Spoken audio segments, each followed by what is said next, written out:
The morning they read my grandmother's will, I walked out with a crumbling house no one wanted, and my father's voice still ringing in my ears. She gave you what you could handle.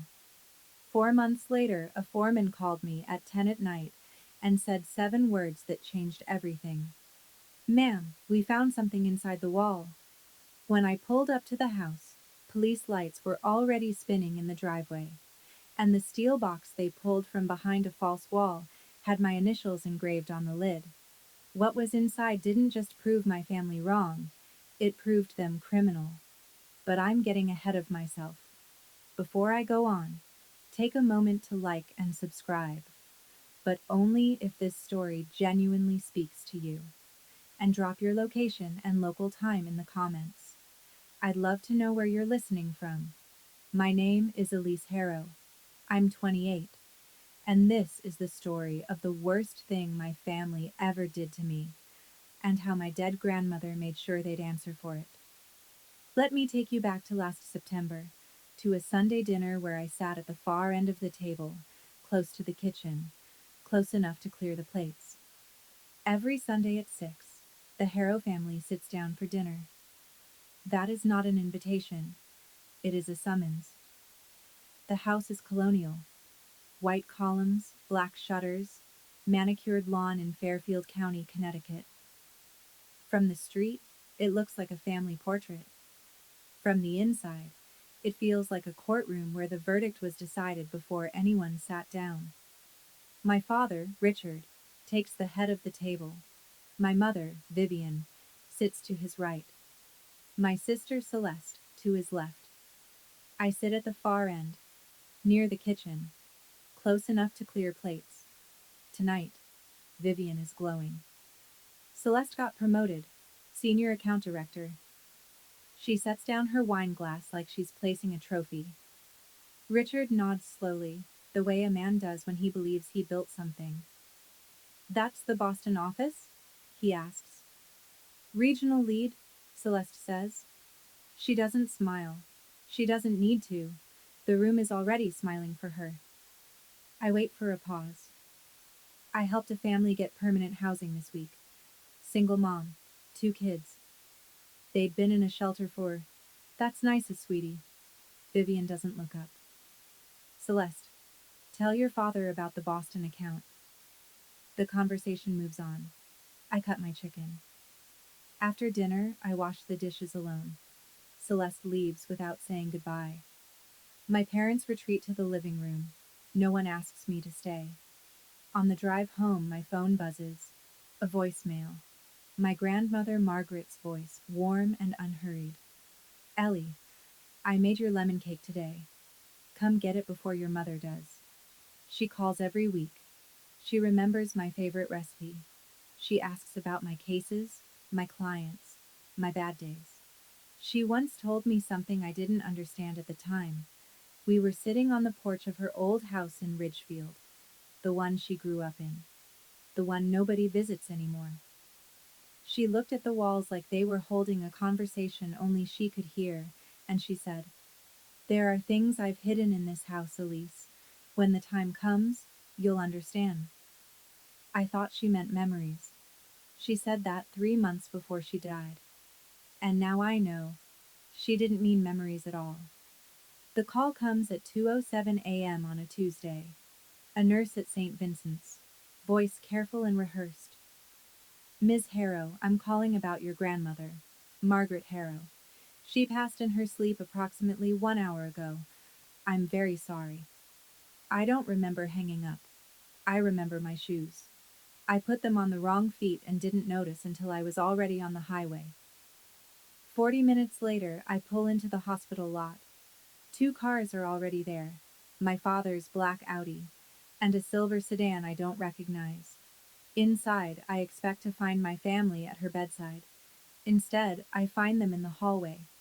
Richard, Vivian, and a man in a gray suit I have never seen before. They're standing in a tight circle near the vending machines. The man is holding a leather folder. My father is nodding. Celeste is leaning against the wall a few feet away, scrolling her phone. Her eyes are dry. No one notices me walk past them. I enter the room alone. Grandma Margaret lies still, hands folded. The monitor is off. The room is quiet in a way that doesn't feel empty. It feels held. Like she just finished a sentence and is waiting for someone to sit down. On her wrist, she's still wearing the silver bracelet. Thin, tarnished, simple. She wore it every single day for 40 years. I close my hand around it gently and hold on. When I step back into the hallway, Richard is buttoning his coat. We need to discuss the estate, he says. Soon. No hand on my shoulder. No. Are you okay? Vivian adjusts her scarf. Your grandmother was old, Elise. It was time. Let's focus on what matters now. I look at the man in the gray suit. He avoids my eyes. I ask the nurse if I can keep the bracelet. She nods. Vivian glances at it. It's just costume jewelry, Elise. Take it if you want. I put it in my coat pocket and press my hand flat against it the entire drive home. It's warm, like she just took it off. Later, I'll learn the man in the gray suit was a lawyer named Gordon Blake, someone my grandmother never hired, someone who appeared at a hospital at 3 a.m. before the family was even notified. But I don't know that yet. Not tonight. Tonight, I just hold the bracelet and drive. The funeral is held at a small stone church in Weston. More than 80 people come. Margaret Harrow was the kind of woman who remembered your children's names and your dog's birthday. People loved her without trying. Richard delivers the eulogy. He stands behind the lectern in a navy suit, voice steady, hands open. My mother-in-law was a pillar of this family, he says. She believed in loyalty. She believed in legacy. He pauses for effect.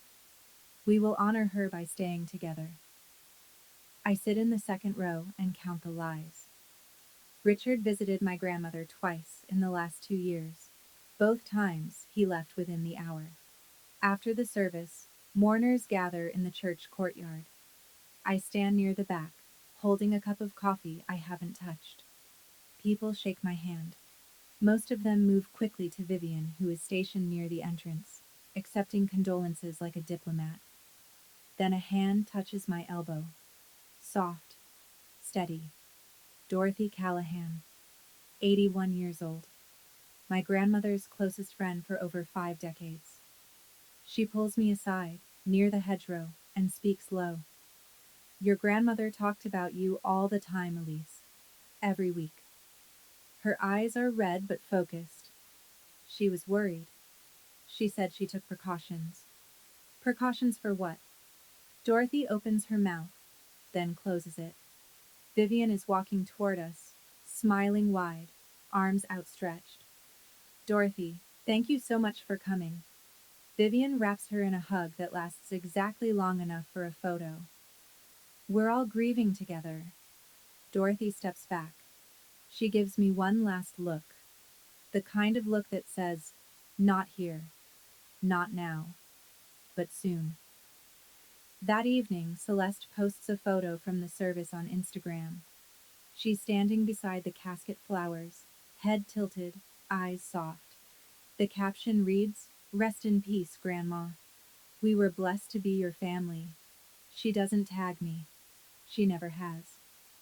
I sit in my apartment and stare at the bracelet on my nightstand. Precautions? What kind of precautions does a woman take when she's afraid of her own family? 3 weeks after the funeral, we are summoned to the office of Gordon Blake, attorney at law. A name I'd never heard before Grandma's death. A man who now, apparently, holds the keys to everything she left behind. The office is cold. Beige walls. A conference table too long for 5 people. Richard sits at one end, legs crossed, hands clasped. Vivian beside him, back straight. Celeste across from me, eyes on her phone. Blake opens a leather folder. He reads without looking up. To Richard and Vivian Harrow, management of the family trust, valued at approximately $1.8 million, including oversight of all liquid assets and investment accounts. To Celeste Harrow, the primary residence in Weston, Connecticut, along with the associated investment portfolio. To Elise Harrow, the property located at 14 Birch Hollow Road, Ridgefield, Connecticut. I wait for more. There is no more. 14 Birch Hollow is my grandmother's childhood home, a house that has been abandoned for over a decade. Roof leaking, walls cracking, electrical system condemned by the county 2 years ago. Everyone in this room knows that. Richard turns to me. His face is the careful blank of a man who rehearsed this moment. Your grandmother knew your limitations, Elise. She gave you what you could handle. Vivian folds her hands. At least you have a roof. Not everyone gets that. Celeste does not look up from her phone. I stare at Blake. My grandmother told me she would take care of me. She said it to my face. This is not what she wanted. Richard leans forward. Are you calling your dead grandmother a liar? The room holds still. Blake closes the folder. I stand. I pick up my coat. I walk out without looking at any of them. In the parking garage, I sit in my car for 11 minutes before I can turn the key. My hands are shaking. I press them flat against the steering wheel until the shaking stops. Then I notice something. The address. 14 Birch Hollow Road, Ridgefield. The same house. The same porch. The same walls Grandma once looked at and said, "There are things I've hidden in this house, Elise." I turn the key.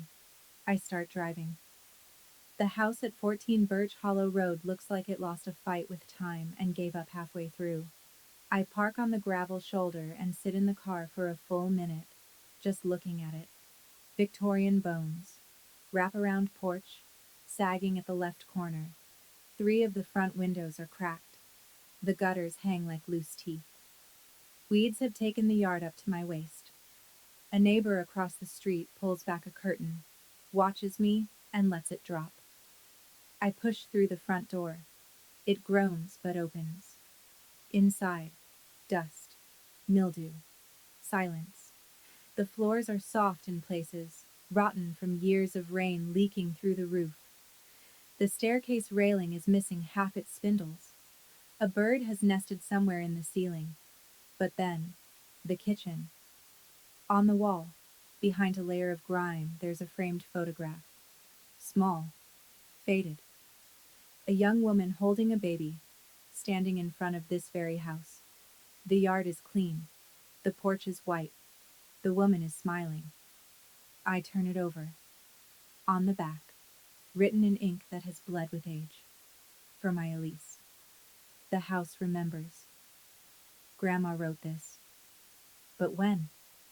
I set the photo on the counter and call the one person my coworker at the nonprofit swore by for renovations. Frank Delaney answers on the third ring. He comes out the same afternoon. Walks the whole house in silence. Tests the floors with his boot. Runs a hand along the walls. When he's done, he stands on the porch and pulls off his cap. 60, 70,000 minimum. You got that kind of money? I have $23,000 in savings and a credit line I haven't touched. It's not enough. It is everything I have. I'll make it work, I say. Frank studies me, then nods once. I'll cut where I can. You're good for it. His crew starts the following Monday. They strip wallpaper, pull up flooring, begin demolishing damaged walls. On the second day, Frank calls me over to the living room. He's standing in front of the far wall, flashlight pointed at the exposed framing. This wall's weird, he says. Double layered. Someone built a false wall here on purpose. I stare at the gap between the 2 layers. Dark, hollow, intentional. Keep going, I tell him. Frank looks at me, then back at the wall. Lady, someone didn't want this wall touched, but it's your house. He picks up the sledgehammer. Richard calls the next evening. I let it ring twice before I answer. Elise. His voice is measured, practiced. That house is a money pit. You know that. I'll buy it from you. $15,000 cash. At least you'll walk away with something. $15,000. For the house my grandmother grew up in. The house she told me to remember. No, I say. Silence. Then, you're making a mistake. I hang up. The next morning, a text from Vivian. 3 paragraphs. The first begins, "You're tearing this family apart, Elise." The second, "Your grandmother would be ashamed of how you're acting." The third, "All we did was follow her wishes. Hand over whatever you found and we can move past this as a family." She signs off with a crying face emoji. I read it once. I do not reply. 2 days later, Celeste calls. First time in months. "Just take the money and move on. Why are you making this weird?" "Celeste, you got the house in Weston. You got the investments. Grandma wouldn't have left me a ruin. You know that." A pause. "Because I earned it. I was there for Grandma." Celeste visited my grandmother 3 times in the last year. I know because Grandma kept a guest book by the door. Then something worse happens. My credit union calls. A man identifying himself as my father contacted them, asking about the status and details of my personal loan. "We didn't disclose anything," the loan officer says, "but we wanted to verify." "Did you authorize this inquiry?" I did not. They are not just waiting for me to fail. They are trying to make it happen. That night, I sit on the porch of 14 Birch Hollow. The wood creaks under me. Somewhere inside, Frank's crew has left their tools stacked neatly against the exposed framing. I call Frank. "Speed it up," I say. "Tear out every old wall. All of them." Frank pauses. "You expecting to find something?" "My grandmother told me the house remembers. I want to know what it remembers." Frank lets out a long breath. "All right. We start the living room false wall tomorrow." I hang up and stare at the dark yard. The wind pushes through the broken windows behind me, and the house groans like it's been holding its breath. Thursday, 9:47 p.m. I'm sitting cross-legged on my apartment floor, sorting receipts for the renovation, when my phone lights up. Frank Delaney. He never calls this late. "Ma'am." His voice is different. Low, tight, like he's cupping the phone close. "We found something behind the false wall in the living room. I can't explain it over the phone." "What is it?" "I called the police, ma'am. They said don't touch anything." A beat. "And don't tell your parents about this. Don't tell your sister. Just come." I don't ask why. Something in his voice tells me not to waste time on questions. The drive from my apartment to Ridgefield takes 34 minutes. Tonight, in the rain, it takes 26. My wipers beat a rhythm I can't follow. My hands grip the wheel at 10 and 2 and don't let go. I think about what could be behind that wall. Money, drugs, something criminal, something buried. My mind cycles through every terrible possibility and lands nowhere. The house appears through the rain. 2 police cruisers are parked out front, lights spinning blue and red across the wet trees. Frank stands on the porch, cap in his hands, face pale under the porch light. "Inside," he says. I follow him through the front door. 2 officers are in the living room. One is photographing the scene. The other stands back, arms folded, watching. The false wall is open. Framing exposed. Plaster dust on the floor. And there, sitting in the hollow between the 2 layers of wall, a steel box. Medium-sized, maybe 2 feet by 1 foot. Coated in decades of dust. On the lid, etched into the metal in deliberate, even strokes, are 2 letters. E. H. My initials. I kneel down. My fingers hover over the engraving. The dust is undisturbed except where Frank's flashlight beam has traced its edges. "My grandmother put this here." behind a false wall, inside a house she gave only to me, engraved with my initials, locked with a combination I haven't tried yet. And she did it long before she died. How long has this been waiting? The officer with the camera steps back. It's your property, ma'am. You can open it. We just need to document what's inside. I kneel in front of the box. The combination lock has 4 digits. I stare at it and think about every number my grandmother ever made me memorize. Her phone number, her address, her recipe measurements. Then I try the simplest one, my birthday, March 19th. The lock clicks open. The lid is heavy. I lift it with both hands. Inside, the box is divided into 3 neat compartments, each lined with cloth, the kind of careful you only give to things that matter. The first compartment holds a thick envelope, sealed with wax. I break it open. Inside, a handwritten document, 4 pages, on ruled paper. At the top of the first page, in my grandmother's unmistakable script, Last Will and Testament of Margaret Ann Whitfield Harrow, dated 18 months before the will Gordon Blake read in his office. 2 witness signatures at the bottom, a notary stamp. This is the real will, the original. The second compartment holds a letter, 4 pages, also handwritten. The first line reads, My dearest Elise, if you are reading this, then they did exactly what I feared they would do. My vision blurs. I press the heel of my hand against my eye and keep reading. She writes about Richard, about the trust, about the pressure, about the fear. They have been taking from me for 2 years. I could not stop them alone, so I prepared. The third compartment holds a smaller envelope, stamped private in red ink. I reach for it. Ma'am.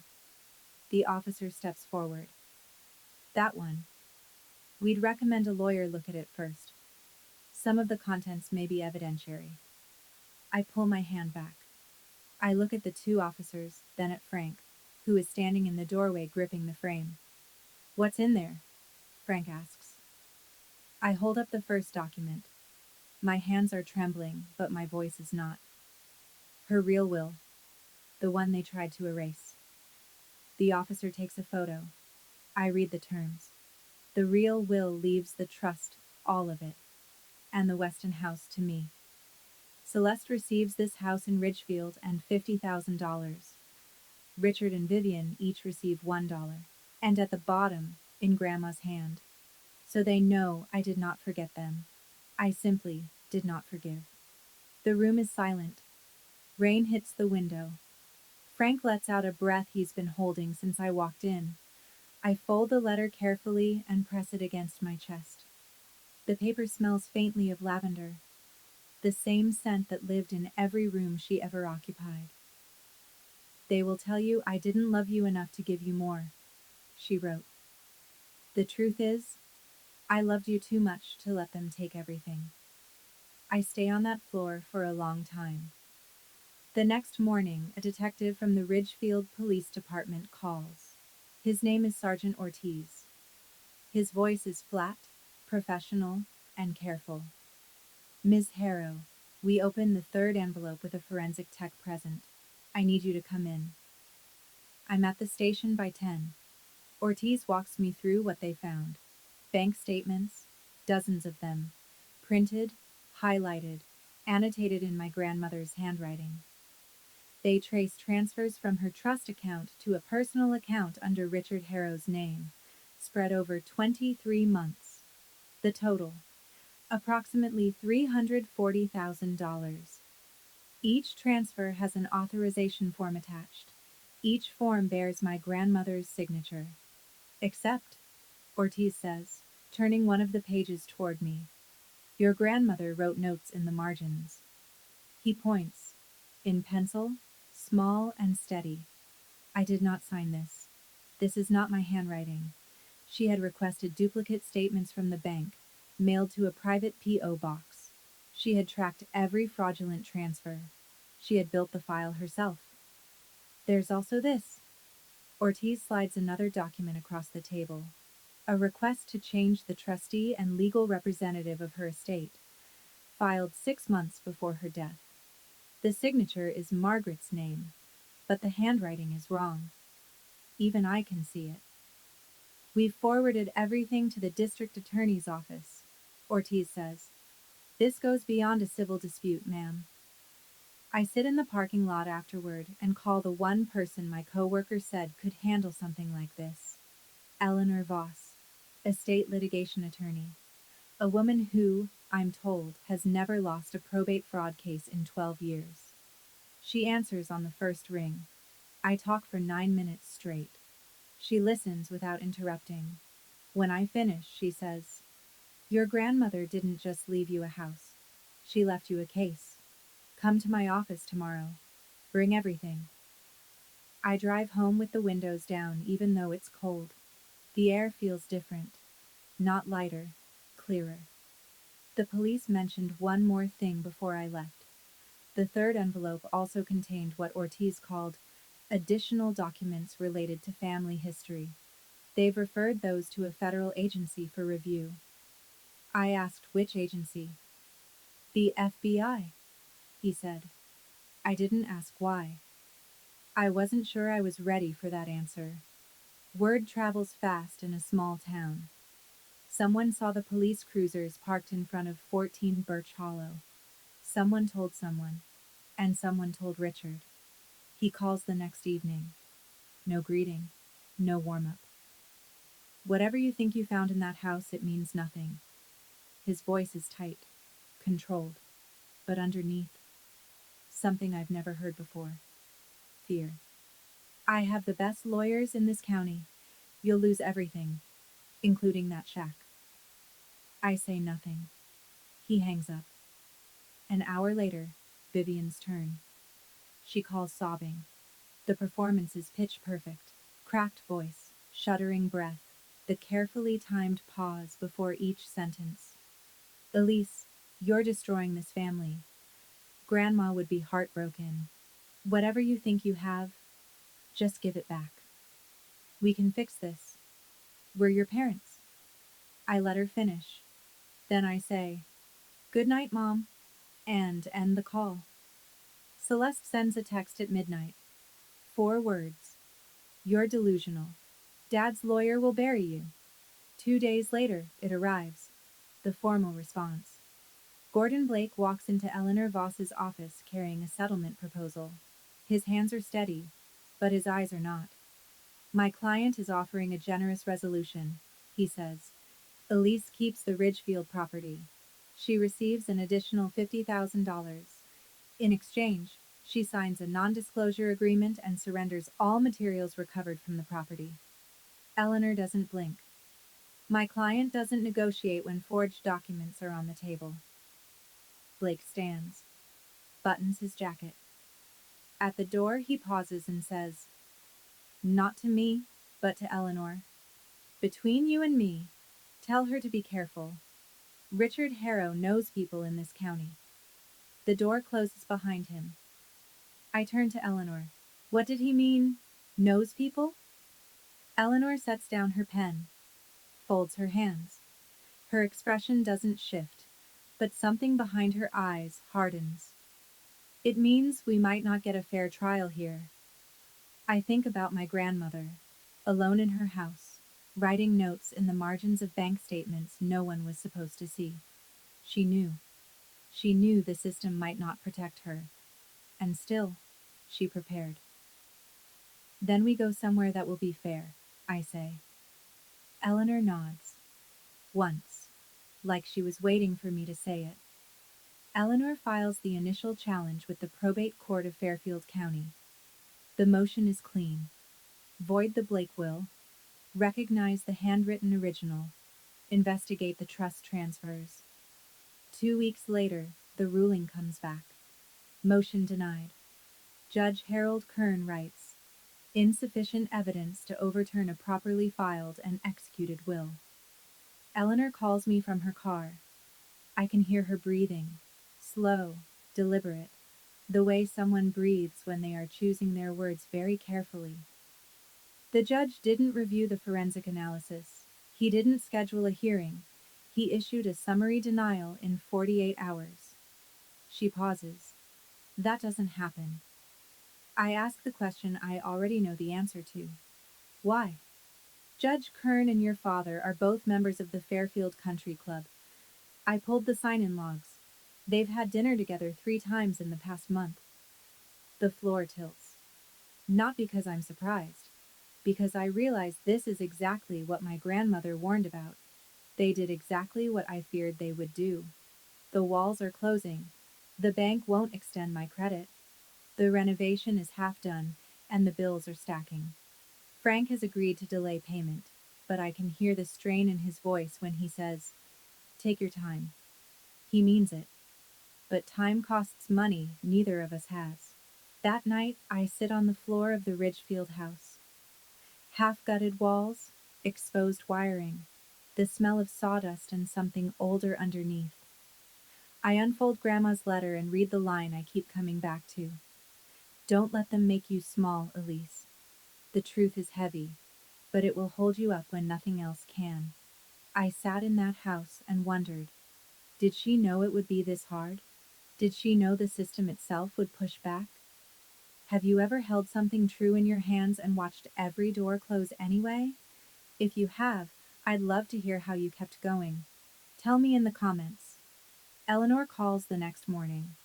We're going federal. I'm making a call. Federal, I repeat. The word feels enormous. Bank fraud is a federal crime. Elder financial abuse across state-managed trusts, federal jurisdiction, and if the local bench is compromised, we have grounds to escalate. Her voice is steel. This isn't revenge, Elise. This is procedure. I close my eyes. I think of Grandma's handwriting. Steady, certain, even at the end. Make the call, I say. Eleanor contacts the FBI field office in New Haven. She presents the case in writing. Forged legal documents. Fraudulent trust transfers totaling $340,000. A compromised local judge, and evidence collected by the victim herself before her death. 1 week later, I receive a phone call from a number I don't recognize. Ms. Harrow, my name is Marcus Whitfield. I'm a retired special agent with the FBI. I've been asked to consult on your case due to its complexity. His voice is low, unhurried, precise. The kind of voice that makes you listen without knowing why. We meet at a cafe in Westport. He's already seated when I arrive. A man of 71, silver-haired, wearing a brown tweed jacket over a pressed shirt. Reading glasses on the table. Coffee untouched. His eyes are sharp, but there's warmth in them. The kind of warmth that takes decades to earn. He doesn't start with the case. He starts with her. Tell me about your grandmother. I wasn't expecting that. What do you want to know? Whatever you want to tell me. So I talk. I tell him about the lemon cake, the Sunday phone calls, the way she could make a room feel safe just by sitting in it, the porch in Ridgefield where she'd sit with her coffee and say nothing and somehow say everything. Marcus listens. He doesn't take notes. He doesn't interrupt. Once, just once, he looks away, and I see something move behind his expression. Not professional distance, something closer to grief.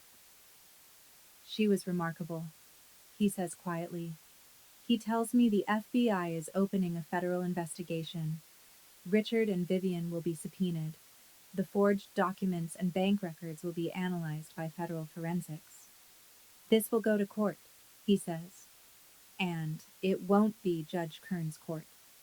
We stand to leave. He reaches out and takes my hand, both of his around mine. He holds it a moment longer than a stranger would. His palms are warm. His grip is careful. He looks at me with an expression I can't name. You have her eyes, he says. I smile, confused. People say I look like my mother. No, Marcus says. You look like Margaret. He lets go and walks to his car. I stand on the sidewalk watching him leave, and something tugs at the back of my mind.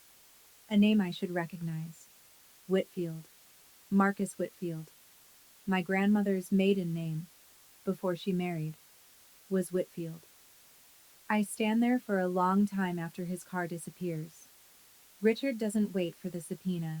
He goes on offense. A story appears in the Fairfield County Register, the kind of article that reads like journalism but smells like a press release. The headline, Local Family in Turmoil as Youngest Daughter Contests Mother's Estate. Richard is quoted, Elise is going through a difficult period after losing her grandmother. We only want to help her. He sounds reasonable, caring, even. That's what makes it dangerous. Vivian takes it to social media. A public Facebook post. A family photo from Christmas 2 years ago. All four of them in matching sweaters. Grandma Margaret in the center. Caption: Our family is being torn apart by greed and false accusations. All I ever wanted was to keep us together. Please pray for us. 47 shares. Over 100 sympathetic comments. I am not tagged. I am not mentioned. But everyone knows. At work, my supervisor pulls me aside. Elise, I support you. But a few donors have asked questions. Try to keep this private. She means well. But there is no private. Richard made sure of that. Then comes the real strike. Celeste calls, voice flat. Dad says if you don't drop this by Friday, he'll petition to have you declared mentally unfit. I think she's bluffing. She isn't. 3 days later, Eleanor forwards me the filing. A petition for mental competency evaluation. Submitted to the Fairfield Probate Court. The petitioner is not Richard. It's Vivian. Her statement reads, My daughter has a documented history of anxiety and depression. She has made erratic decisions following her grandmother's death. I am concerned for her safety and her ability to manage legal and financial matters. I did go to therapy 2 years ago for grief, for the weight of being invisible in my own family. Vivian knew because I told her, hoping she'd understand. She saved it. Not to help me, to use it. Eleanor calls within the hour. They're trying to strip your legal standing. If they succeed, you can't sue. You can't testify. You become a ward, not a plaintiff. Her voice is tight. We need to move. Fast. I stare at Vivian's signature on the petition. Neat. Centered. No hesitation in the strokes. My own mother filed paperwork to call me insane, to protect the money she stole. I call Dr. Patterson the same afternoon. She's been my therapist on and off for 2 years. The person who helped me name the patterns I grew up in. Control, dismissal, conditional love. She listens to everything. Then she says, I'll have the evaluation letter on your attorney's desk by morning. The letter is 3 pages. Clinical, thorough, unambiguous. Elise Harrow demonstrates full cognitive and emotional competence. There is no clinical basis for a competency challenge. Her decision-making is consistent, informed, and self-directed. Eleanor files the rebuttal within 48 hours, attaching Dr. Patterson's evaluation and a motion to dismiss Vivian's petition. She simultaneously files a request to transfer jurisdiction to the U.S. District Court for the District of Connecticut, federal level. The FBI backs the transfer with a supporting brief. The Fairfield Probate Court doesn't fight it. Judge Kern recuses himself before he can be forced out. The case moves up. That evening, I do something I've never done before. I call Richard directly. Not to plead, not to argue, to inform. Dad. My voice is level, quiet. I know what you and Mom did. I have the original will. I have the bank records. I have the forged signatures. The FBI is involved now. I pause. Not for drama, for breath. You can stop, or this goes public. Your choice. Silence. 10 seconds. 15. You're going to regret this, Elise. You have no idea what you're starting. I didn't start this, I say. Grandma did. She knew you'd come for her money. She just made sure I'd have the proof. I hang up. My hands are trembling, but not the way they used to. This isn't fear. This is the vibration of something finally shifting into place. Eleanor calls that night with one more piece. FBI forensics completed their analysis of Blake's will. The handwriting expert's conclusion: 99.7% probability that the signature on Blake's document was not written by Margaret Whitfield Harrow. 99.7. Not a shadow of a doubt. Not a sliver of ambiguity. Grandma signed her real will. Someone else signed the fake one. And I have both. Dorothy Callahan calls on a Sunday morning. She's seen the article in the Register. She's seen Vivian's Facebook post. And she's done being quiet. Come to my house, Elise. There are things I should have told you at the funeral. Her living room smells like bergamot and old paper. She sits across from me in a wingback chair, hands folded on a quilted blanket across her lap. On the side table, a framed photograph of her and Grandma, two young women, mid-20s, laughing on a dock somewhere. Your grandmother had a life before Richard, Dorothy says. Before your mother's father. Before Harold. There was someone else. She tells me about a young man named Marcus. They met in the early 70s when Margaret was barely 20. She loved him in a way that didn't fit the family's plans. They made her end it. Dorothy pauses. The reasons were of that time. I won't dress them up. What happened to him? He disappeared. Moved away. Margaret married Harold the following year. She never mentioned Marcus again. Not for decades. Dorothy looks at the photo on the side table. Then one day, maybe 15 years ago, she told me she'd found him, that they'd been in contact. She said, "He never stopped looking for me, Dorothy. And I never stopped wishing he hadn't." Dorothy reaches behind her chair and pulls out a small wooden box. Margaret gave this to me a year before she died. She said, "Give it to Elise if something happens." Only Elise. Inside, a black and white photograph. A young woman and a young man, standing arm in arm in front of a building I don't recognize. She's wearing a white dress. He's in a dark suit. On the back, written in faded ink, M and M, 1974. Margaret and Marcus. I hold the photo closer. The man is young, mid-20s, with sharp cheekbones and dark, steady eyes. I've seen those eyes before. Last week, across a cafe table in Westport. Marcus Whitfield. Dorothy, I say slowly. My grandmother's maiden name was Whitfield. Dorothy nods. She doesn't say anything else. She doesn't need to. I stare at the photograph until the faces blur. You have her eyes, Marcus said to me. Not a compliment, a recognition. She planned everything, dear, Dorothy says from her chair. She was the smartest woman I ever knew. She pauses and her voice drops. And the most heartbroken. I drive home with the photograph on the passenger seat. The pieces are rearranging themselves in my head, and I can feel the shape of something I'm not ready to say out loud yet. That night, I sit at my kitchen table with three things in front of me.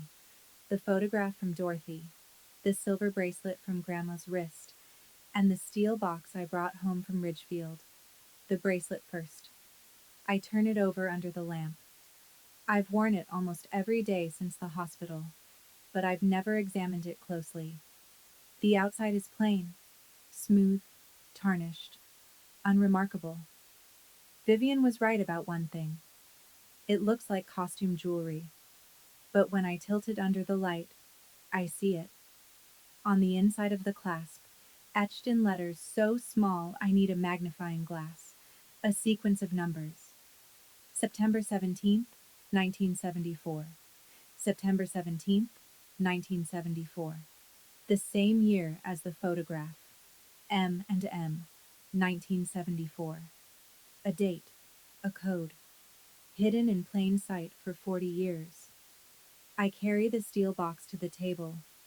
When the police processed it, they documented the 3 compartments.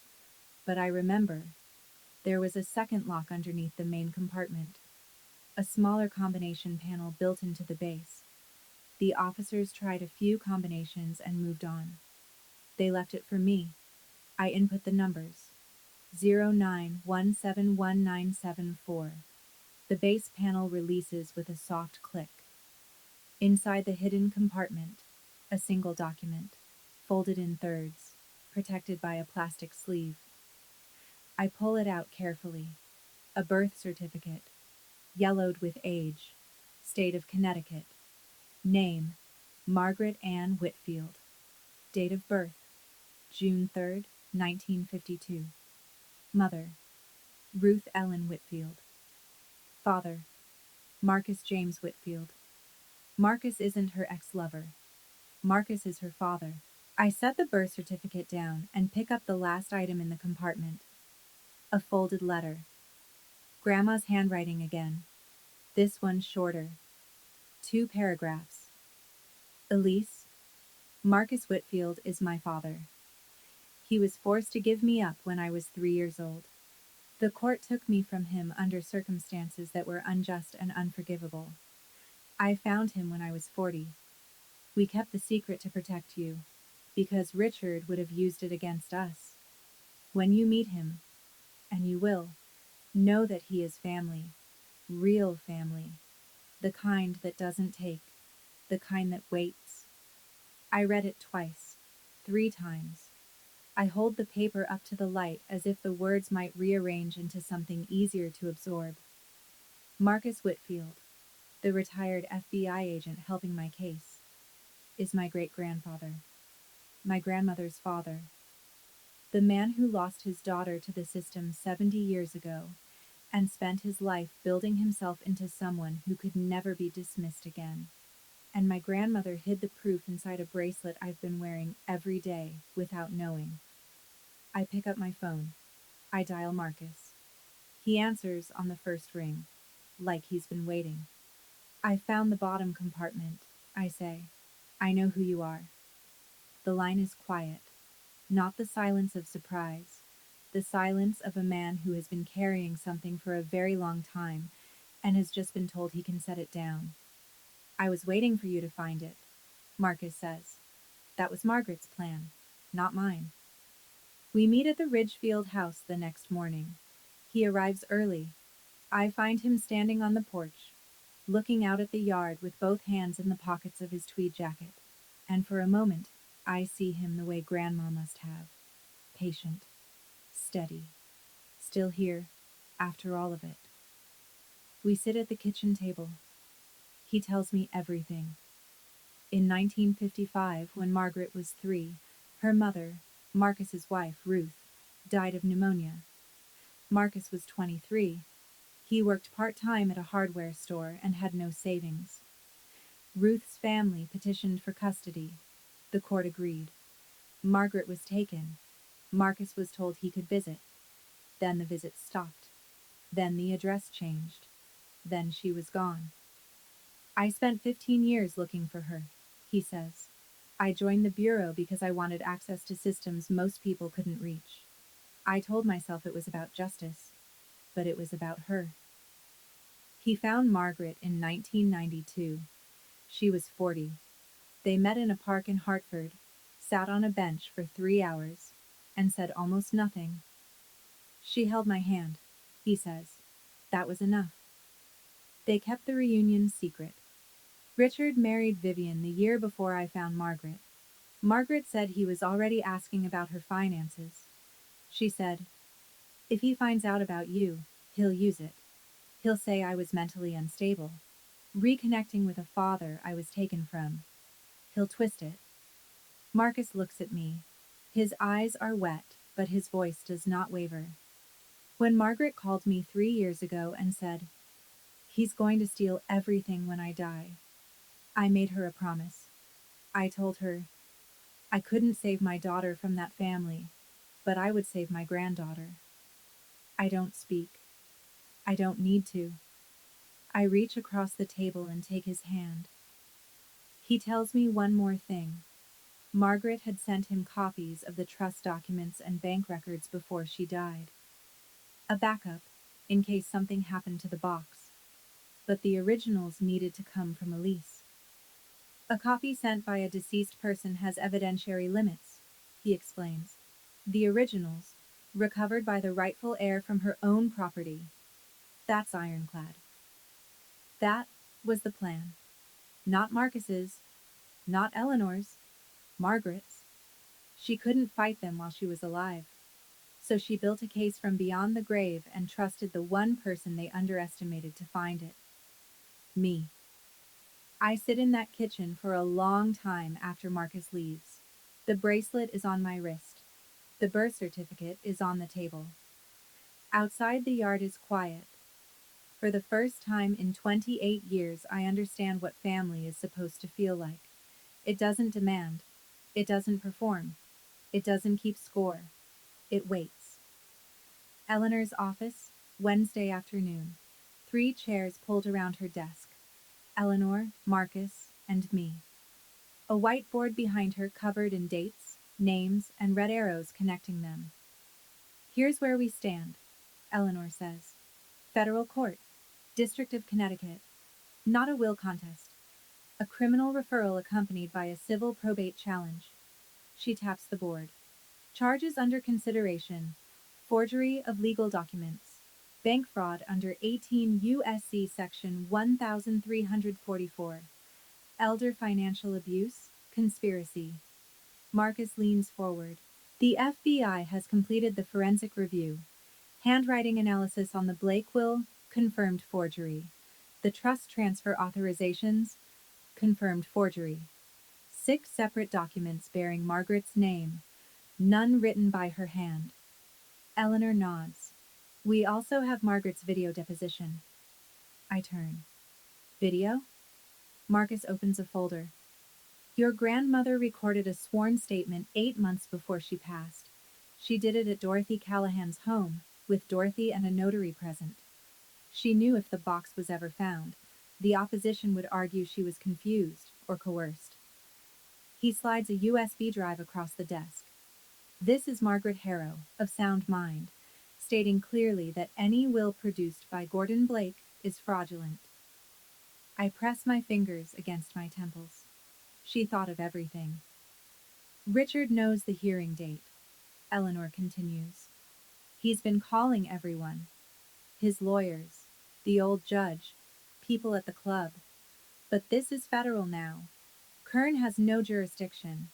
Richard's connections end at the county line. That evening, Vivian calls. Not crying this time, cold. If you go through with this, you will have no family left.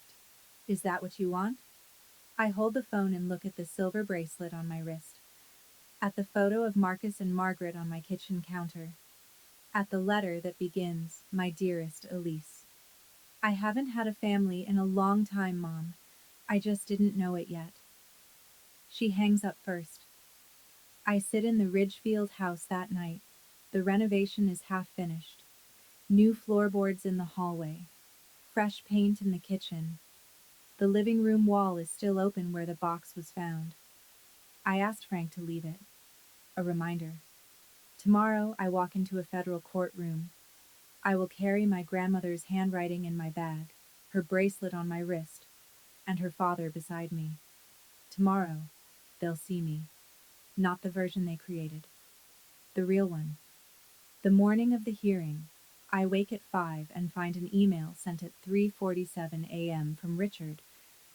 Not to me alone, to every family email address he has. Aunts, uncles, cousins, 26 recipients. Family. It breaks my heart to write this. Elise is using fabricated documents and a stranger's influence to extort this family. She has a history of mental health struggles and has been manipulated by outside parties seeking access to Mother's estate. We ask for your prayers and your understanding as we fight to protect Margaret's true wishes. By 7, My phone has 4 missed calls. Aunt Karen, Uncle Dale, a cousin I haven't spoken to since Thanksgiving 2019. They don't leave messages, but I know the questions they want to ask. I silence the phone and drive. The federal courthouse in New Haven is limestone and glass. Solemn, indifferent to personal drama. I park 3 blocks away and walk. At the entrance, I see them. Richard in a charcoal suit, postures straight, nodding at a reporter from the register. He smiles for a photograph. Controlled. Respectable. We're confident the truth will come out today, he says into a small recorder. Vivian stands 5 feet behind him, clutching a tissue, speaking to a woman I recognize from their church. I just want my family back together, she says, loud enough for anyone walking past to hear. And then there's Celeste. She's not beside them. She's standing near the building's east wall, alone, arms crossed, staring at the ground. No phone in her hand, no performance on her face. When she looks up and sees me, something moves across her expression. Something I haven't seen from her before. Not hostility, not indifference. It might be fear. Or it might be the first honest thing she's felt in months. I don't stop. I walk past all 3 of them and through the glass doors. Eleanor is waiting in the lobby, briefcase in hand. Marcus stands beside her. Tweed jacket, silver hair, steady as stone. I take my place between them. Eleanor on my right, Marcus on my left. The courtroom is half full. 15 or so family members scattered in the gallery. 2 reporters, a court clerk, 2 U.S. Marshals near the door. Richard's legal team, 2 attorneys from a Hartford firm, settles at the opposite table. Richard takes his seat. He glances at Marcus, doesn't recognize him, looks away. The door behind the bench opens. All rise. The Honorable Judge Patricia Morrow presides. She is small, silver-haired, and moves with the economy of someone who doesn't waste words or time. Counsel, proceed. Eleanor stands. She doesn't rush. She carries a remote in one hand and a folder in the other. A projector hums to life behind her. Your Honor, this case begins with a death and a lie. The timeline appears on screen. 2 columns. Left, the original handwritten will, dated March 14th of the previous year. Notarized, witnessed by 2 individuals. Right, the Gordon Blake will, dated 11 months later, filed with Fairfield Probate Court 3 days after Margaret Harrow's death. The will read by Mr. Blake was not written by Margaret Harrow. Eleanor clicks forward. The forensic handwriting report fills the screen. FBI certified document analysis confirms 99.7% probability. The signature on the Blake will does not belong to the deceased. Murmurs from the gallery. Aunt Karen leans forward. Uncle Dale removes his glasses and puts them back on. Eleanor clicks again. Bank records. 23 months of transfers. Highlighted. Annotated. $340,000 moved from Margaret Harrow's trust into a personal account controlled by Richard Harrow, each transaction authorized by a forged signature. Richard's lead attorney rises. Objection.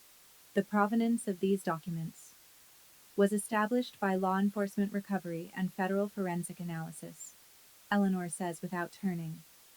I have the chain of custody report here. Judge Morrow looks at the defense table. Overruled. Continue. Eleanor opens the folder. She holds up a photocopy, then reads aloud. I am writing this with full mental capacity. My son-in-law Richard Harrow and my daughter Vivian have been systematically stealing from my trust for 2 years. I fear that if I confront them, I will be silenced. The courtroom goes still. A reporter's fingers freeze over a keyboard. 2 family members in the second row exchange a look I can only describe as horror. Richard sits rigid. His jaw is locked. Vivian's hand moves to her throat. a reflex, not a performance. At the back of the courtroom, Gordon Blake shifts in his seat. He stands. Your Honor, I need to. Sit down, Mr. Blake. Judge Morrow doesn't look up. You are a material witness. You will remain seated until called. Blake sits. His face has lost its color. Eleanor turns back to the screen. This is not a family disagreement, Your Honor. This is a crime scene disguised as a will. Eleanor lets the silence do its work. Then she says, the people call Marcus James Whitfield. Marcus rises from the seat beside me. He buttons his jacket.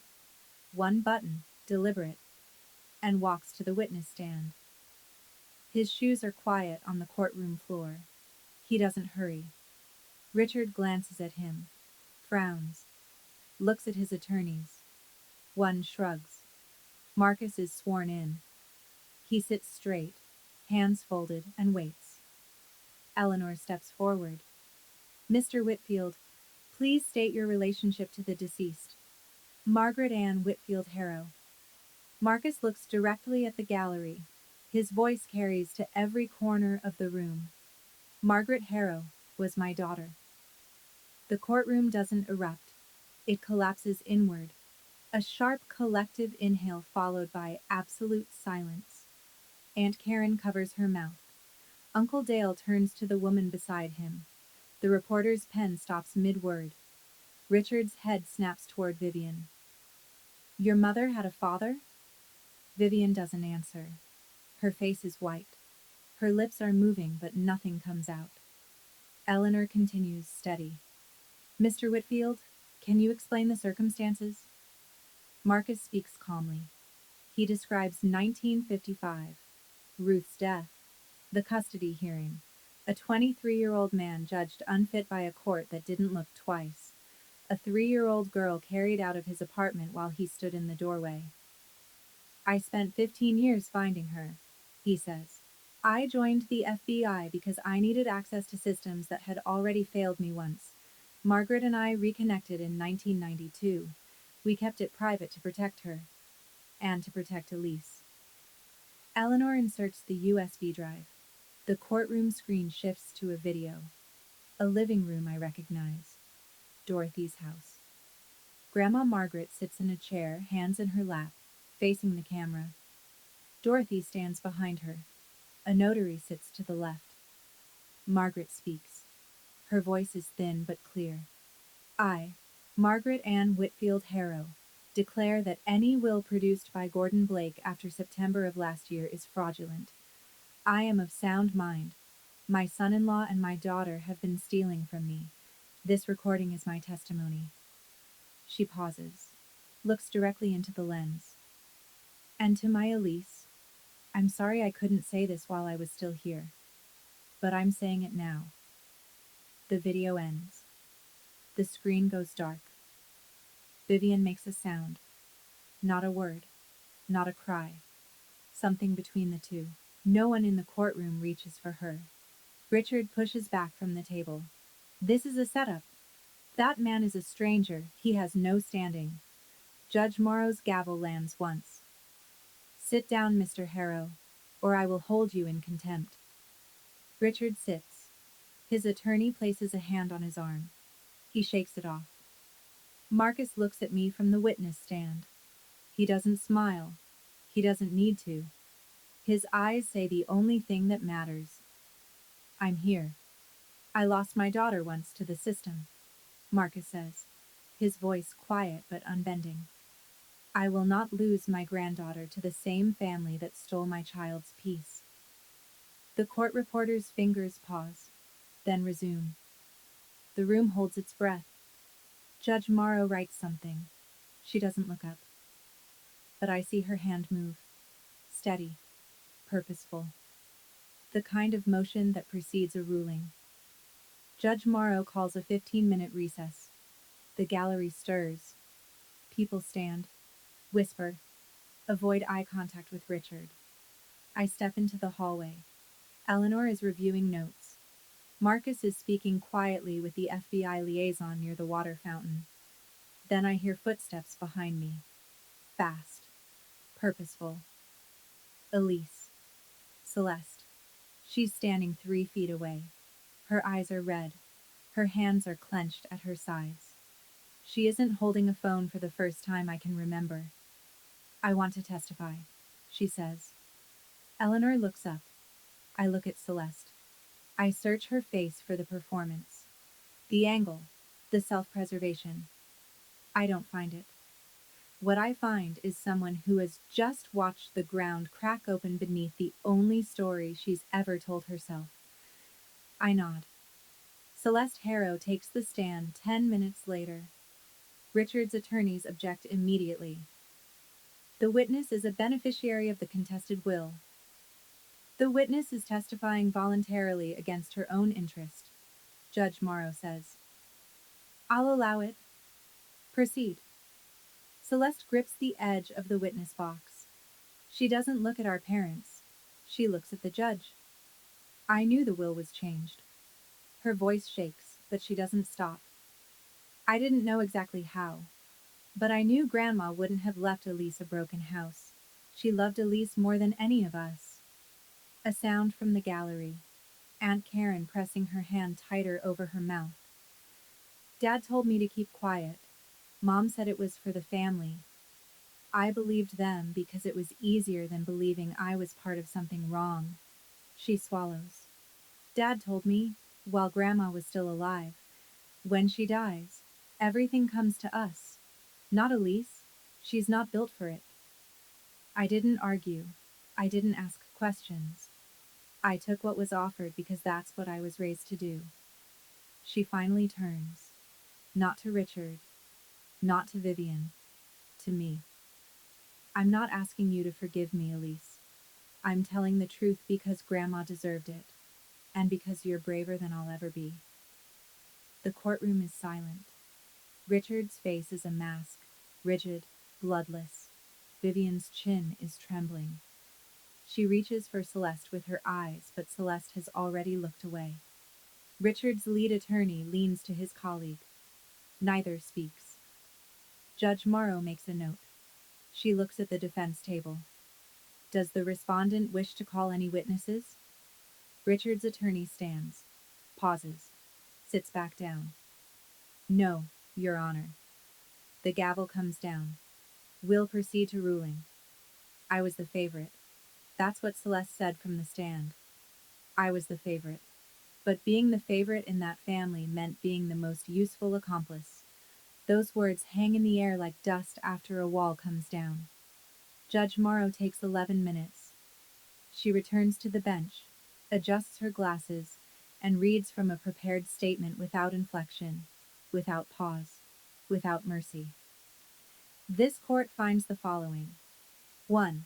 The document filed by Gordon Blake and presented as the last will and testament of Margaret Ann Whitfield Harrow is fraudulent. It is hereby declared void. Richard's attorney closes his eyes. 2. The handwritten will recovered from the Ridgefield property, dated March 14th, notarized and witnessed, is recognized as the sole valid testamentary document of the deceased. I feel Eleanor's hand press against my forearm. Steady. 3. Richard Allen Harrow is remanded to federal custody on charges of forgery, bank fraud under 18 U.S.C. Section 1344, and elder financial abuse. Bail will be determined at arraignment. 2 U.S. Marshals step forward. Richard stands. His mouth opens. Nothing comes out. 4. Vivian Marie Harrow is remanded on charges of conspiracy to commit fraud and filing a fraudulent mental competency petition. Bail hearing to follow. Vivian's hands fly to her chest. She turns toward me. Elise, how could you do this to your own parents? I do not turn around. I keep my eyes on the judge. 5. Gordon Blake, Esquire, is charged with aiding and abetting the forgery of legal documents. His license to practice law is suspended effective immediately, pending formal disbarment proceedings. Blake sits motionless. The color has drained from his face entirely. 6. All assets held in the Margaret Harrow Family Trust are to be restored and distributed in accordance with the valid will. 7. Judge Harold Kern of Fairfield Probate Court is referred to the Judicial Review Council for investigation of misconduct. The gavel falls. Once. Final. The marshals approach the defense table. Handcuffs click around Richard's wrists. The sound is small, metallic, exact. He looks at me for the first time since the hearing began. There's no anger in his face anymore. Just the hollow recognition of a man who has run out of moves. Vivian is still talking. To the marshal. To the heir. To anyone who will listen. No one does. Marcus places his hand on my shoulder. I reach up and cover it with mine. Neither of us speaks. Walking out of the courtroom, I think about something. My grandmother sat alone in her house, surrounded by people who were stealing from her, and instead of giving up, she built an airtight case, sealed it in a wall, and trusted me to find it. She couldn't fight them while she was alive, so she made sure I could fight them after she was gone. I thought about that as I stood on the courthouse steps, how she knew the system would push back, how she planned for every wall they'd put up, how she turned a crumbling house into the one thing they couldn't bury. If you're listening to this and someone is making you doubt what you know to be true, that isn't confusion, that's control. And you don't owe silence to people who profit from it. What would you have done? Tell me in the comments. Marcus stands beside me. The sun is low. The air is cold. He puts both hands in his pockets and looks at the sky. She would have hated the courtroom, he says, but she would have loved the ending. I don't feel triumph. I feel the weight of a truth that should never have been buried. Within 48 hours, the story is everywhere Fairfield County pays attention. The Register runs a follow-up. This time, not a press release. This time, the headline reads, Harrow family patriarch arrested for trust fraud. Forged will, voided by federal court. Richard's quote from the courthouse steps, "We're confident the truth will come out today," is reprinted in the third paragraph. It reads differently now. Vivian's Facebook page goes silent. The comments under her last post, the matching sweater Christmas photo, the one about prayer and togetherness, have turned. You lied to all of us. You should be ashamed. The account disappears by Thursday. People who turned away from me at the funeral now call with warmth they didn't have before. I let the calls go to voicemail. I'm not bitter. I just don't have the energy to manage their guilt. Dorothy calls first, and Dorothy I answer. She's crying, which she almost never does. Margaret would be so proud, sweetheart. So proud. The sentencing details filter in through Eleanor over the following weeks. Richard accepts a plea deal. 8 years in federal custody. Vivian, 4 years. Gordon Blake, 3 years, plus permanent disbarment. Judge Kern resigns from the bench before the Judicial Review Council finishes its inquiry. The Fairfield Country Club revokes his membership. A small detail, but one Grandma would have appreciated. Celeste calls once. She doesn't ask for anything. She says, "I'm moving out of Mom and Dad's. I'm selling the Weston house. The one that was supposed to be yours. The money goes back to you." I close my eyes. Keep enough to start over, Celeste. That's what Grandma would want. A long silence.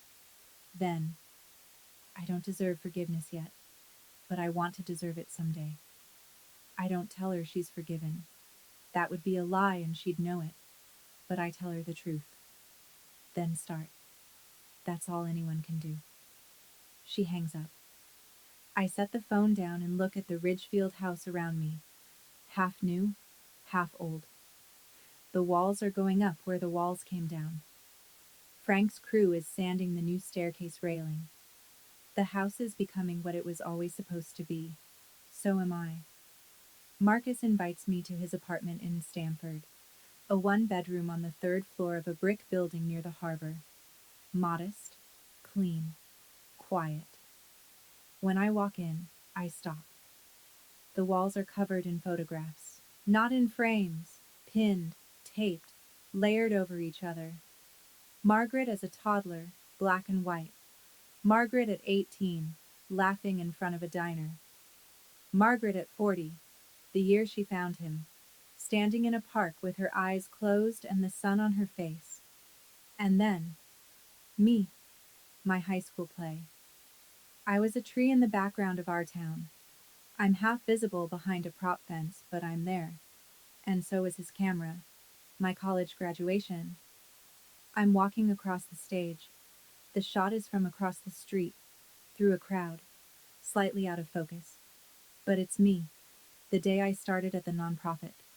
I'm carrying a box through the front door. I'm smiling at someone off camera. He was there, every time. Margaret sent me the close-up photos, Marcus says from the kitchen. He sets 2 mugs of coffee on the counter. I kept the long-distance ones, to remind myself to be patient. I pick up a photo of Margaret, the one where she's in the park. She looks peaceful. She found you, I say. She found you, and she never told anyone. She told Dorothy, and she told the walls of that house. He sits in the chair by the window. She didn't trust people with the truth. She trusted things. Paper, metal, mortar. She knew things don't lie. We sit in silence for a while. It isn't empty silence. It's the silence of 2 people who have been looking for the same thing and just realized they found it. I'm 71, Marcus says. I don't know how many years I have left, but whatever I have, they're yours. I set my mug down. The Ridgefield house. When it's done, come live there. He looks at me. His eyes fill, but his voice stays even. Margaret always said that house would be full again someday. I reach into my bag and pull out a small box, the wooden one Dorothy gave me. I set it on the table between us. She also left you something. He opens it. Inside, beneath the photograph of M&M 1974, is a second item I hadn't noticed before. A folded slip of paper. He opens it, reads it. His hand trembles. He doesn't tell me what it says. I don't ask. But when he looks up, something in his face has changed. Something has settled. Like a door closing gently after years of being left open. I have 28 letters I never mailed, he says. 1 for every birthday I missed. They're yours now. He gets up, opens the closet and pulls out a shoebox. 28 envelopes, each one dated, each one sealed. I take the box. I press it against my chest. Outside, the harbor catches the late light. Inside, the photographs hold the walls together. Vivian's letter arrives on a Tuesday, 3 weeks after the sentencing. Handwritten. 3 pages. The envelope smells like the perfume she's worn for 30 years. Gardenias. I open it at the kitchen table in Ridgefield.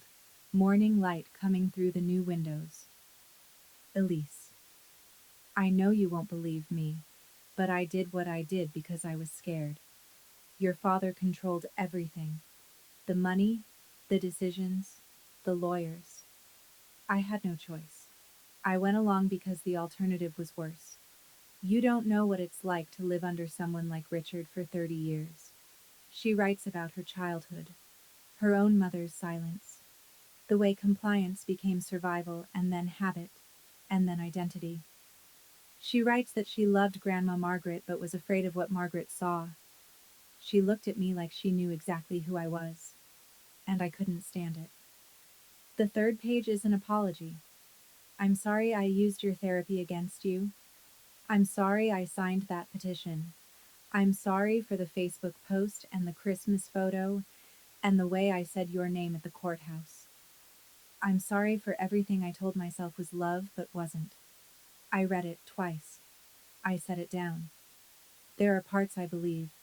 Vivian was afraid of Richard. That's probably true. But Vivian also designed the emotional architecture of every manipulation in this story. She chose who to call. She chose what to post. She chose to weaponize my trust. Fear explains it. It doesn't excuse it. I write back. One page. Mom, I read your letter. I believe you were scared. But fear doesn't justify what you did to Grandma and what you did to me. I'm not angry anymore. I'm just done. I wish you well. But we won't have a relationship going forward. That boundary is permanent. I forgive myself for waiting this long to walk away. I don't owe you more than that. I seal the envelope. I write the address of the federal facility in Danbury.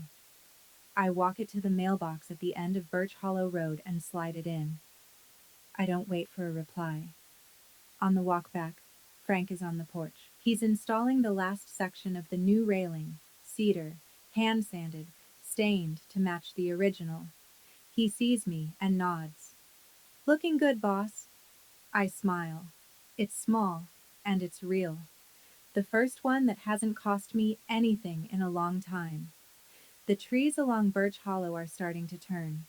Orange at the edges, gold underneath, the kind of beauty that only comes after something has decided to let go. 6 months after the trial, the house at 14 Birch Hollow Road is finished. New hardwood floors, white oak, the same species that was here in 1948. Fresh plaster walls, windows that open and close without fighting. A kitchen with a gas stove, and a ceramic backsplash and a hook by the door where Grandma's old guest book hangs, blank pages waiting. Frank's crew works the final day in near silence, the way people do when they know they've built something that matters. Frank himself lays the last baseboard in the living room, the room where the false wall used to be. He runs his hand along the new surface, stands, and dusts off his knees. 22 years in this business, he says. This one I'll remember. I hang the photographs that afternoon. First, the original. Grandma Margaret, young, holding a baby, standing in front of this house when it was white and whole. I place it on the living room wall, exactly where the false wall used to be. Next to it, the 1974 photo. M and M Margaret and Marcus, arm in arm, before the world pulled them apart. And beside that, a new one, taken last week. Marcus and me, standing on the finished porch. Dorothy behind us, hands on both our shoulders, laughing at something Frank said off camera. Marcus moves in on a Saturday. He carries one suitcase and a shoebox of letters. He takes the ground floor bedroom, the one with the window facing the garden Grandma planted decades ago. The rose bushes have been cut back and are already producing new growth. His first morning, I find him on the porch, coffee in hand, sitting in the chair I placed there, the exact spot where Margaret used to sit. He doesn't say anything. He just watches the yard. The quiet is comfortable, whole. That afternoon, Eleanor calls with the final numbers. Richard, 8 years, federal custody, no parole eligibility for 5. Vivian, 4 years, eligible for supervised release after 2. Blake, 3 years plus permanent disbarment. Kern, forced resignation, pension under review, the trust is fully restored. The Weston house sale closes next month. Celeste kept enough to rent a studio apartment in New Haven and enroll in a counseling program. The rest is returned. Total recovered, approximately $1.82 million. I don't look at the number for long. Money was never the point. The point was the truth. And the truth is sitting on my porch drinking coffee, watching rose bushes grow. Told you the house was worth saving, Frank says on his way out, toolbox in hand. Just needed someone who cared enough. I stand in the doorway and watch him drive away. Behind me, the house is warm and quiet and full of light. 1 year later, I stand on a freshly poured sidewalk in front of a converted farmhouse on the lot adjacent to 14 Birch Hollow Road. Above the entrance, a wooden sign reads, Margaret Whitfield Community Center. The building used to be a storage barn. Frank's crew gutted it, insulated it, turned it into something alive. 3 counseling rooms, a small legal aid office, a meeting hall with folding chairs, and a donated coffee machine that works half the time. The purpose is simple: free legal support for people facing financial abuse within their own families, support groups for adults rebuilding after estrangement, mentoring for young women navigating systems that weren't built for them. I didn't build this to prove anything. I built it because I know what it feels like to have the truth in your hands and no one willing to listen. The opening ceremony is small, about 60 people. Neighbors, former coworkers, a few clients from my old nonprofit. Frank and 2 of his crew members, standing near the back with their arms crossed and their eyes a little wet. Dorothy cuts the ribbon. Her hands shake. She laughs about it. Margaret would have done this faster, she says, and the crowd laughs with her. Eleanor stands near the door, hands in her coat pockets. She catches my eye and nods. The kind of nod that says, this was worth it. Marcus stands beside me. He doesn't speak during the ceremony. He doesn't need to. When I step up to the small podium, he places one hand on the back of my chair, the way a father does at a graduation. I look out at the faces. I keep it short. My grandmother hid the truth inside a wall because she had no safe place to say it out loud. This center exists so no one has to hide the truth again. It's not about revenge. It's about making sure the truth has a place to stand. Afterward, I notice a small arrangement of white roses by the entrance. No card. I know who sent them. Celeste. I leave the flowers where they are. They look right there, at the threshold, not quite inside. Not yet, but present. Marcus stands in front of the sign for a long time after everyone else has gone in for coffee. He reaches up and touches the name, Margaret Whitfield, with the tips of his fingers. He doesn't say anything. Some things don't need words. They just need a place to exist. That evening, after the last guest leaves and the coffee machine finally gives out, I sit on the porch of 14 Birch Hollow Road. Marcus is beside me. 2 mugs. Decaf. The sky is turning amber and indigo at the edges, and somewhere in the yard, the first fireflies of the season are testing their lights. She would have loved this, Marcus says. She planned it, I say. We just showed up. He chuckles, a quiet, tired sound. The sound of a man who has waited 70 years to sit on this porch. I look down at my wrist. The silver bracelet catches the last of the daylight. Thin, tarnished, ordinary. If you don't know what's etched inside. Vivian called it costume jewelry. She wasn't entirely wrong. It was a costume. It dressed a secret in plain sight and wore it for 4 decades. The bracelet held a code. The code opened a box. The box held the truth. And the truth held me up when nothing else could. I used to think family was the people who carried your last name, who sat at your table on Sundays, who showed up to your funeral and gave a eulogy full of words they didn't mean. I don't think that anymore. Family is Marcus, who photographed my life from across the street for 28 years and never once asked to be acknowledged. Family is Dorothy, who kept a wooden box in her closet for a year because a dying woman asked her to. Family is Frank, who delayed his invoices because he believed in the house before I did. Family is Eleanor, who picked up the phone on the first ring and never put it down. Family is the people who choose you, especially when choosing you costs them something. If you're listening to this and any part of it feels familiar, the dismissal, the gaslighting, the way your own family can make you feel like a stranger in your own life, I want you to know something. You are not wrong for wanting better. You are not selfish for drawing a line, and you are not alone, even if it feels that way right now. The truth is heavy, but it holds you up. Grandma was right about that. Thank you for staying until the end of this story. If it meant something to you, I'd appreciate a like and a subscribe. It helps more people find stories like this one. And if you're not ready to stop, I've left another story in the description below. I think you'll feel it the same way. I'll be waiting for you there. And remember, your truth matters.